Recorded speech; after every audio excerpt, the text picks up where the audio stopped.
Varicose veins తో బాధపడుతున్నారా? భారతదేశంలోనే బెస్ట్ ట్రీట్మెంట్ అందించే ఏకైక హాస్పిటల్ ఏవిస్. నమస్కారం ప్రియ చౌదరి గారు. నమస్తే. యూనివర్సల్గా ఎక్కువగా మనం చూసేది ఒకటి చెప్తానండి, ఎవరు అబ్జర్వ్ చేసినా ఇందులో మాత్రం ఖచ్చితంగా పాయింట్ ఉంటుంది.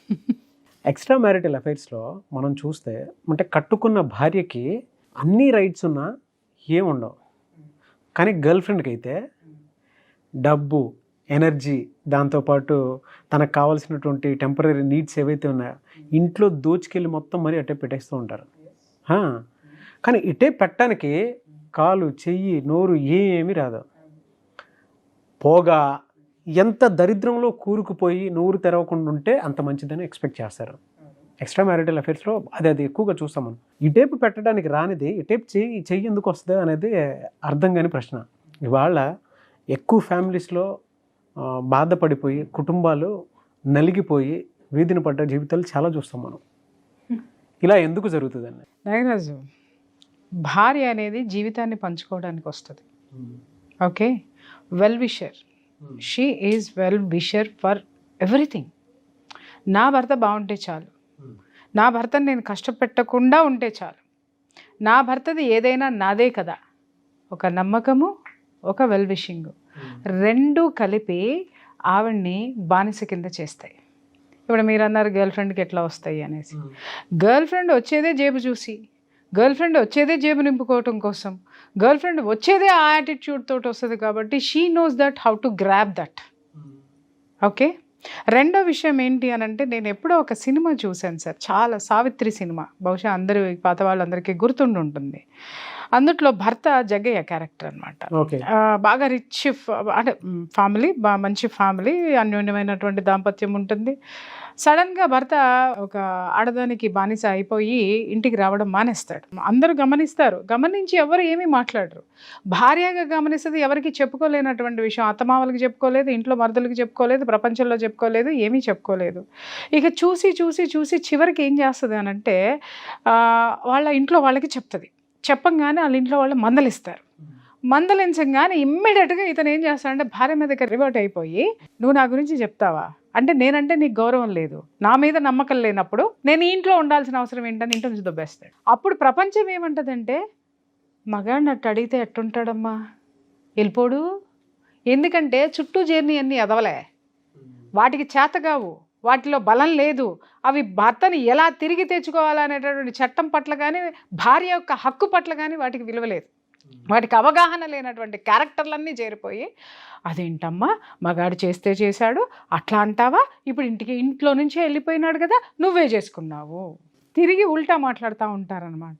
ఆ అవమానాలు భరించి భరించి ఎలా ఉంటుంది అని అంటే, అవును భలే అందంగా ఉంటుందంట, భలే ఉంటుందంట, 18 ఏళ్ళేనంట, 20 ఏళ్ళేనంట, అబ్బో చాలా చురుకంట, ఇలా ఆ అమ్మాయిని ఈమె దగ్గర పొగడ్డం మొదలు పెట్టేస్తూ ఉంటారు. నాగరాజు గారు, ఒక భార్యకి ఎలాంటి పరిస్థితి ఉంటుంది ఒక్కసారి చెప్పు. ఒక్కొక్క ఆర్గాన్ చచ్చిపోతుంది నాగరాజు, ఒక్కొక్క ఆర్గాన్ లోపల నుంచి చచ్చిపోతుంది. అలాగని చెప్పేసి అని కర్ర తీసుకొని వెళ్ళి కొట్టేసింది అనుకుందాం, ఎవరిని, అవతల గర్ల్ ఫ్రెండ్ని. కొట్టంగానే ఏమైపోతుంది అనంటే, మొగుడు ఏం చేస్తాడు, శాశ్వతంగా దాన్ని వదిలేసి వెళ్ళిపోతాడు. ఎందుకంటే వీడి అహం మీద దెబ్బ కొట్టింది కాబట్టి. ఓకే, కొట్టలేదు, భర్తను కొట్టింది అనుకుందాం, ప్రపంచానికి ఏం చూపిస్తాడు, ఇదిగో ఇది ఇలాంటిది కాబట్టే, ఇదిగో చూసారా దీని స్వరూపం, రోజు నన్ను ఇంట్లో పడేసి కొడుతుంది, రోజు నన్ను అందరితో అంటగడుతుంది, రోజు నన్ను ఎమోషనల్ బ్లాక్మెయిల్ చేస్తుంది, దీని చరిత్ర ఏంటో మీకు తెలుసా, దీని జాతకం ఏంటో మీకు తెలుసా, ఇది ఎవరితో మీకు తెలుసా, దీని టార్చర్ తట్టుకోలేక ఇక్కడికి వచ్చి నేను సుఖం పొందుతున్నాను అని చెప్పేసి అని మాట్లాడతాడు. బ్రతకాలా, చావాలా, చంపాలా? మీరు ఇలా చెప్తుంటే ఇది అనుభవిస్తున్నటువంటి వాళ్ళు ఎంతమంది ఏడుస్తూ చూస్తారో. కొన్ని వందల జీవితాలకి నేను చాలా చక్కటి పరిష్కారాలు చెప్పాను నాగరాజు. ఒక ముఖ్యమైన కేసుకి తొందరలోనే ఒక మంచి పరిష్కారం, ఒక గొప్ప ముగింపు ఇవ్వబోతున్నాను కూడా. అది బహుశా జనాలు కూడా చూడొచ్చు. ఓకే, ఏం చెయ్యాలి?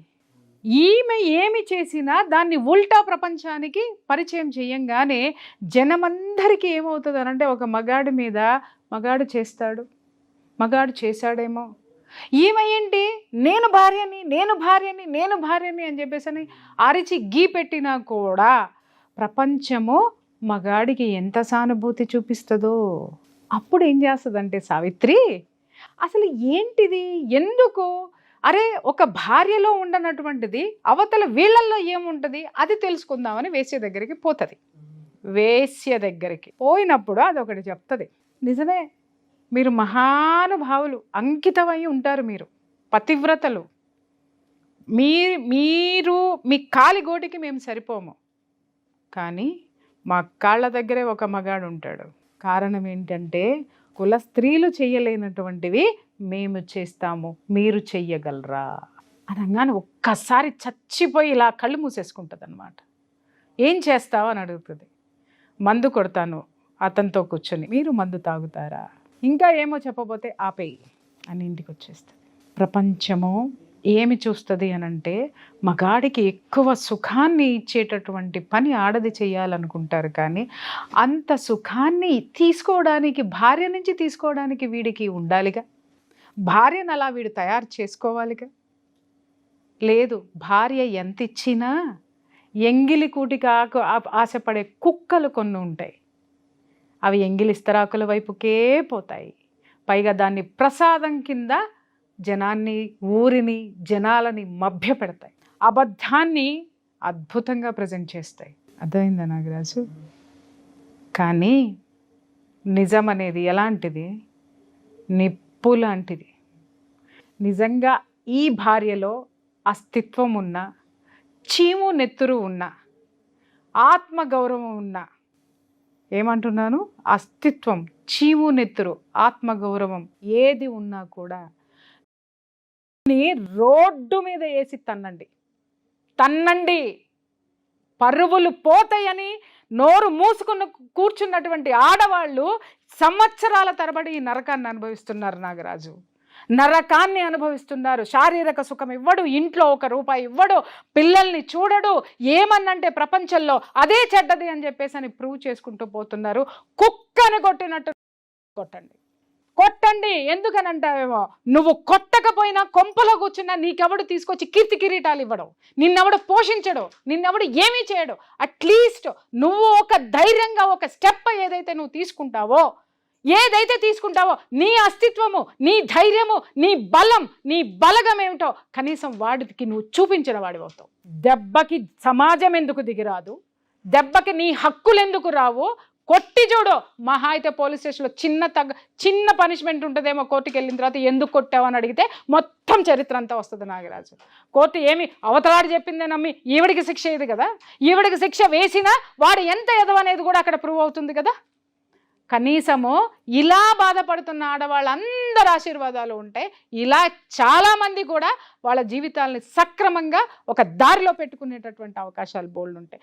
ఎందుకంటే కేసులు చూసి విసిగిపోయాను, అసహ్యం వేస్తుంది నాకు. పోరాడలేనటువంటి అసహాయత స్థితిలో స్త్రీ ఉంటే దాన్ని అవకాశంగా మలుచుకొని తిరిగేటటువంటి ఇట్లాంటి వదిలిపెట్టకూడదు చెప్తున్నాను. కొట్టండి, కొడతారో సంపుతారో. ఇంకా చెప్పాలంటే నేను ఎందుకు ఇంత పరుషంగా మాట్లాడుతున్నానంటే నాగరాజు, ఎన్ని జీవితాలు నాగరాజు గారు, ఎన్ని కుటుంబాలు, పిల్లలు ఎంత నలిగిపోతున్నారో తెలుసా మీకు? అసలు పిల్లలు మానసిక క్షోభకి గురైపోయి, యాంగ్జైటీలకి గురైపోయి, క్షమించండి మాట్లాడుతున్నందుకు, ఇవి ఏమో కారులో తిప్పుతాడు, ఫ్లైటుల్లో తిప్పుతాడు, ఇంకా చెప్పాలి అనంటే హనీమూన్లు వేసుకుని తిరుగుతూ ఉంటాడు. ఇంట్లో పెళ్ళాం ఎదవలాగా కూర్చోవారా? చట్టం ఎందుకుంది? సంకనాకనా చావనా?